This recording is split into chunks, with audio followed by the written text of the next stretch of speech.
Bloomberg Audio Studios. Podcasts, radio, news.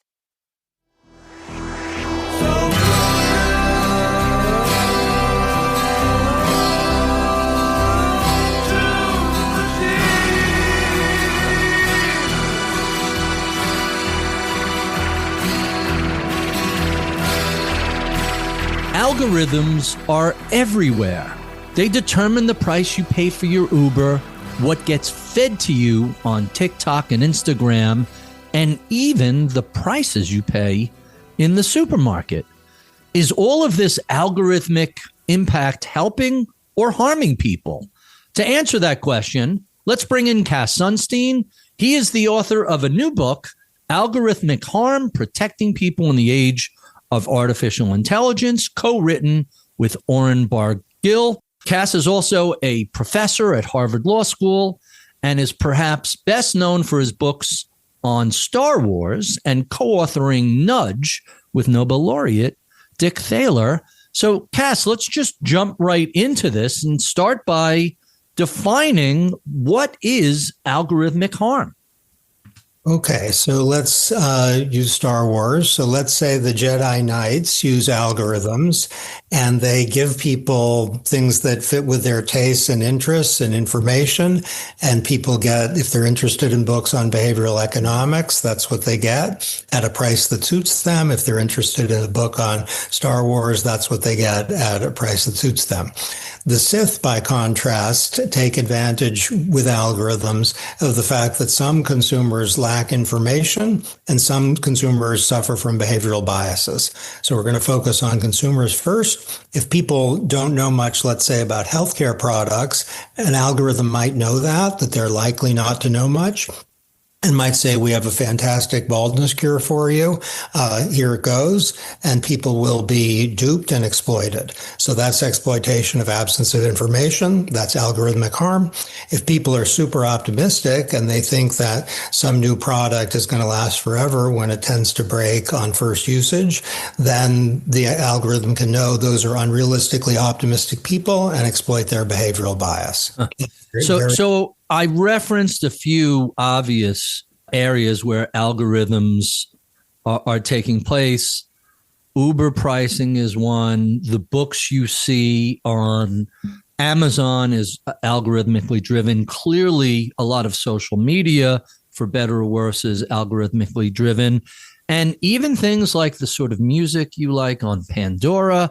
What are some of the less obvious examples of how algorithms are affecting consumers and regular people every day?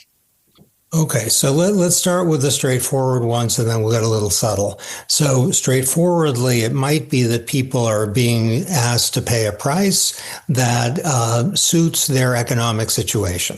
So if you have a lot of money, the algorithm knows that. Maybe the price will be twice as much as it would be if you were less wealthy. That, I think, is basically okay. It leads to greater efficiency in the system. It's like rich people will pay more for the same product than poor people, and the algorithm is aware of that. So that's not that subtle, but it's important. Also not that subtle is targeting people based on what's known about their particular tastes and preferences. Let's put wealth to one side. And so it's known that certain people are super interested in dogs, other people are interested in cats, and there we go. And all that is very straightforward. It's happening. If consumers are sophisticated and knowledgeable, that can be a great thing to make markets work better. If they aren't, it can be a terrible thing to make consumers get manipulated and hurt.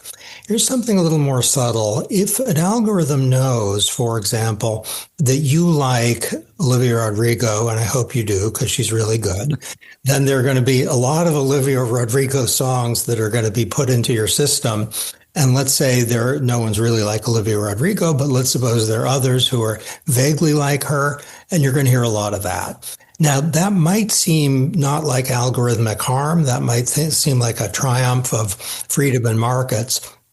but it might mean that people's tastes will calcify, and we're going to get very balkanized culturally with respect to what people see and hear. So they're going to be Olivia Rodrigo people, and then they're going to be Led Zeppelin people, and they're going to be Frank Sinatra people. And there was another singer called Bach, I guess. I don't know much about him, but there's Bach, and there would be Bach people. And that's culturally damaging, and it's also damaging for the development of individual tastes and preferences. So let's put this into a little broader context than simply musical tastes, and I like all of those. So I haven't become balkanized yet, but when we look at consumption of news media, when we look at consumption of information, it really seems like the country has self-divided itself into these happy little media bubbles that are either far left-leaning or far right-leaning, which is kind of weird because I always learned the bulk of the country and the traditional bell curve, most people are somewhere in the middle. Hey, maybe they're center-right or center-left, but they're not out on the tails. How does these algorithms affect our consumption of news and information? About 15, 20 years ago, there was a lot of concern that through individual choices, people would create echo chambers in which they would live. And that's a fair concern, and it has created a number of, let's say, challenges for self-government and learning. What you're pointing to is also emphasized in the book, which is that algorithms can echo chamber you. An algorithm might say, you're keenly interested in immigration and you have this point of view. So boy, are we going to funnel to you lots of information because clicks are money and you're going to be clicking. And that might be a very good thing from the standpoint of the seller, so to speak, or the user of the algorithm. But from the standpoint of you, it's not so fantastic. And from the standpoint of our society, it's less than not so fantastic because people will be living in algorithm-driven universes that are very separate from one another, and they can end up not liking each other very much. But even worse than not liking each other, their view of the world aren't based on the same facts or the same reality. Everybody knows about Facebook and to a lesser degree TikTok and Instagram and how it very much balkanized people into things. And we've seen that in the world of media. You have Fox News over here and MSNBC over there. How significant of a threat does algorithmic news feeds present to the country as a democracy? Self-regulating, self-determined democracy. Really significant. And there's algorithms and then there are large language models, and they can both be used to create situations in which, let's say, the people in some city, let's call it Los Angeles, are seeing stuff that creates a reality that's very different from the reality that people are saying in, let's say, Boise, Idaho. And that can be a real problem for understanding one another and also for mutual problem solving. So let's apply this a little bit more to consumers and markets. You describe two specific types of algorithmic discrimination. One is price discrimination, and the other is quality discrimination. Why should we be aware of this distinction? Do they both deserve regulatory attention? So if there is price discrimination through algorithms in which different people get different offers depending on what the algorithm knows about their wealth and tastes, that's one thing, and it might be okay. People don't stand up and cheer and say hooray, but if people who have a lot of resources are given an offer that's not as, let's say, seductive as one that is given to people who don't have a lot of resources just because the price is higher for the rich than the poor, that's okay. There's something efficient and market friendly about that. If it's the case that people who are, let's say, not caring much about whether a tennis racket is going to break after multiple uses, and other people who think the tennis racket really has to be solid because I play every day and I'm going to play for the next 5 years. Then some people are given the, let's say, immortal tennis racket, and other people are given the one that's more fragile. That's also okay, so long as we're dealing with people who have a level of sophistication, they know what they're getting and they know what they need. If it's the case that for either pricing or for quality, the algorithm is aware of the fact that certain consumers are particularly likely not to have relevant information, then everything goes haywire. And if this isn't frightening enough, note that algorithms are in an increasingly excellent position to know this person with whom I'm dealing doesn't know a lot about whether products are going to last, and I can exploit that. Or this person is very focused on today and tomorrow, and next year doesn't really matter. The person's present biased, and I can exploit that. And that's something that can damage vulnerable consumers a lot, either with respect to quality or with respect to pricing. So let's flesh that out a little more. I'm very much aware that when Facebook sells ads, because I've been pitched these from Facebook, they could target an audience based on not just their likes and dislikes, but their geography, their search history, their credit score, their purchase history. Like, they know more about you than you know about yourself. It seems like we've created an opportunity for some potentially abusive behavior. Where is the line crossed from, hey, we know that you like dogs and so we're going to market dog food to you, to we know everything there is about you and we're going to exploit your behavioral biases and some of your emotional weaknesses? Okay, so suppose there's a population of Facebook users who are, super well informed about food and really rational about food. So they particularly happen to be fond of sushi, and Facebook is going hard at them with respect to offers for sushi and so forth. Now let's suppose there's another population, which is they know what they like about food, but they have kind of hopes and false beliefs both about the effect of food on health. Then you can really market to them things that will lead to poor choices. And I've made a stark distinction between fully rational, which is kind of economic speak, and, imperfectly informed and behaviorally biased people, also economic speak, but it's really intuitive. There's a radio show, maybe this will bring it home, that I listen to when I drive into work. And there's a lot of marketing about a product that is supposed to relieve pain. And I don't want to criticize any producer of any product, but I have reason to believe that the relevant product doesn't help much. But the station that is marketing this product to people, this pain relief product, must know that the audience is vulnerable to it. And they must know exactly how to get at them. And that's not in the interest of, that's not going to make America great again. To say the very least. So we've been talking about algorithms, but obviously the subtext is artificial intelligence, which seems to be the natural extension and further development of algos. Tell us how, as AI becomes more sophisticated and pervasive, how is this going to impact our lives as employees, as consumers, as citizens? ChatGPT, chances are, knows a lot about everyone who uses it.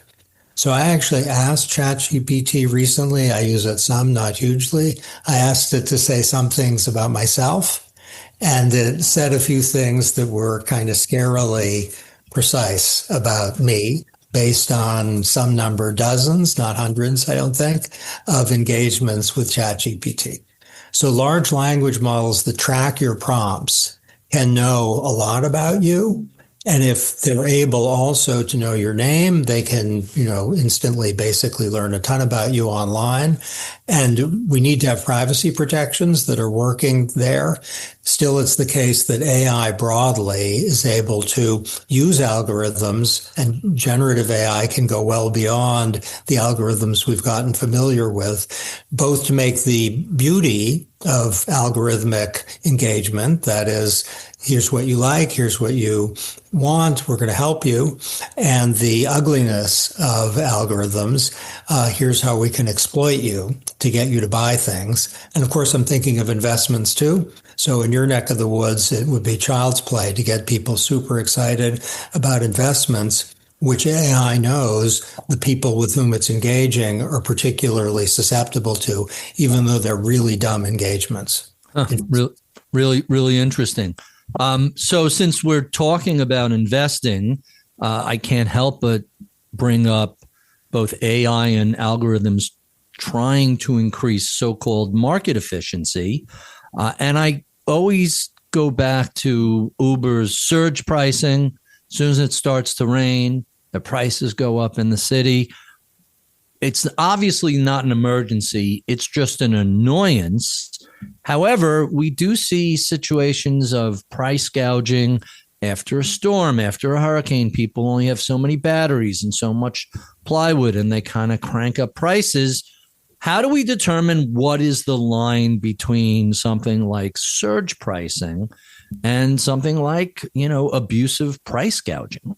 Okay, so you're in a terrific area of behavioral economics. So we know that in circumstances in which, let's say, demand goes up high because everyone needs a shovel and it's a snowstorm, people are really mad if the prices go up, though it might be just a sensible market adjustment.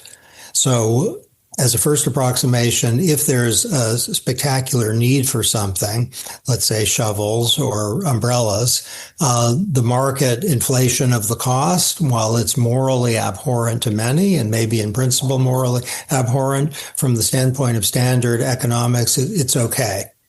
Now, if it's the case that people under short-term pressure from the fact that there's a lot of rain are especially vulnerable, they're in some kind of emotionally intense state, so they'll pay kind of anything for an umbrella, then there's a behavioral bias which is motivating people's willingness to pay a lot more than the product is worth. So let's talk a little bit about disclosures and the sort of mandates that are required. When we look across the pond, when we look at Europe, they're much more aggressive about protecting privacy and making sure big tech companies are disclosing all the things they have to disclose. How far behind is the U.S. in that generally? And are we behind when it comes to disclosures about algorithms or AI? I think we're behind them in the sense that we're less privacy focused, but it's not clear that that's bad. And even if it isn't good, it's not clear that it's terrible. I think neither Europe nor the US has put their regulatory finger on the actual problem. So let's take the problem of algorithms not, figuring out what people want, but algorithms exploiting a lack of information or a behavioral bias to get people to buy things at prices that aren't good for them. That's a problem. It's in the same universe as fraud and deception. And the question is, what are we going to do about it? A first line of defense is to try to ensure consumer protection, not through heavy-handed regulation. I'm a longtime University of Chicago person. I have in my DNA not liking heavy-handed regulation, but through helping people to know what they're buying and helping people not to suffer from a behavioral bias, such as, let's say, incomplete attention or unrealistic optimism when they're buying things. So these are standard consumer protection things, which many of our agencies in the U.S., homegrown, made in America, they've done that. And that's good, and we need more of that. So that's first line of defense. Second line of defense isn't to say, privacy, privacy, privacy, though maybe that's a good song to sing. It's to say a right to algorithmic transparency. So this is something which neither the US nor Europe nor Asia nor South America nor Africa has been very advanced on. So this is a coming thing where we need to know what the algorithms are doing. So it's public. What's Amazon's algorithm doing? That would be good to know. And it shouldn't be the case that some efforts to ensure transparency invade Amazon's legitimate rights. Really, really fascinating. Thanks, Cass. Anybody who is participating in the American economy and society, consumers, investors, even just regular readers of news, needs to be aware of how algorithms are affecting what they see, the prices they pay, and the sort of information they're getting. So with a little bit of forethought and the book Algorithmic Harm, you can protect yourself from the worst aspects of algorithms and AI. I'm Barry Ritholtz. You're listening to Bloomberg's At the Money.